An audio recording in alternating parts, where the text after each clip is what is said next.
Anniversary Marlboro! Yes! The Dri-Tri is nigh. I want to walk you through what to expect tomorrow during our first annual Dri-Triathlon.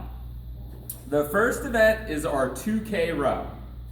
When you arrive at your rower, you'll see that a 2,000 meter program is already set on your rower.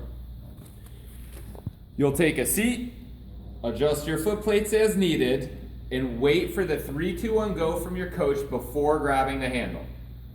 You will not adjust the monitor or let go of the row handle until you have completed all 2,000 meters. Touching the monitor or letting go of your rower handle before all 2,000 meters have elapsed is grounds for disqualification. The second component to the Dri-Tri is in the weight room. There are 6 movements performed twice through. The first movement is the push-up.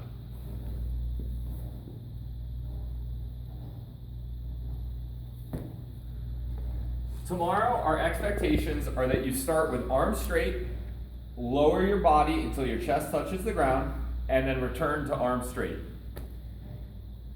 Your body, shoulders, hips, knees, and ankles should stay in a straight line. We shouldn't see your belly drop or your butt come up high during the movement like this.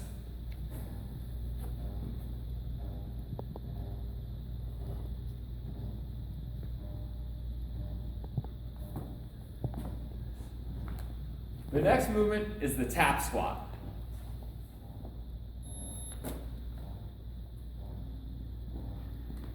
This movement simply requires you to stand up straight, squat until your butt touches the bench, and then stand up tall again. We will not accept partial ranges of motion or not touching the bench, which would look like this.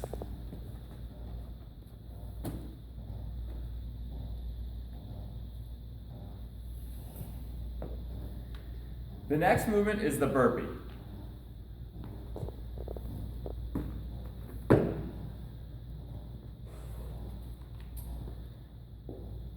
In the burpee, we require you to start by standing tall, dropping to a plank position, and then standing tall again. We'll apply the standards of our push-up positioning and our squat standing tall here as well. We'll allow a step out and a step forward, provided you hit those other movement standards. The next movement is a step up.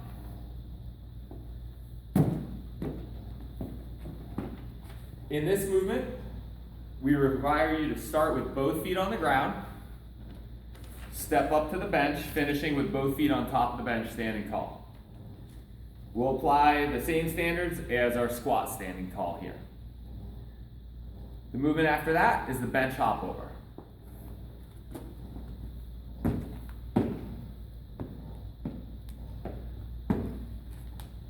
For this movement, all we require is that both feet start on one side of the bench and finish on the other side of the bench.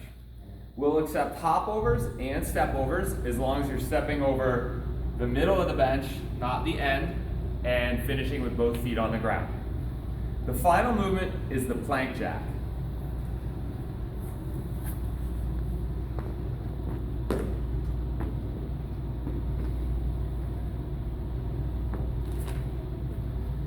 We'll require that you maintain the same body movement, same body position as the push-up, but with elbows on the ground. Your feet must go from touching to wider than your shoulders, and we'll accept stepping in and stepping out as long as you meet that criteria for feet touching and feet outside the shoulders. The final piece of this challenge is the 5K on the treadmill. Runners are required to complete 3.1 miles on the treadmill at 1% incline. To maintain eligibility on the treadmill, you must keep your feet on the belt at all times. You may not touch the handrails. You may adjust the speed up or down as long as you don't stop the belt or, again, step off the treadmill. The same standards apply for our power walkers, who will complete 1.55 miles at 3% incline. If you're disqualified for any reason, you're still welcome and encouraged to complete the challenge. However, you won't be eligible in the national competition or for Marlboro Studios bragging rights. We recognize that there are those of you who are participating in this event solely as a personal challenge, which we love. So it's okay if you struggle, have to take breaks, or even change how you perform the movements, just as long as you recognize it could affect your eligibility for the competition. Good luck, Orange Theory Marlboro!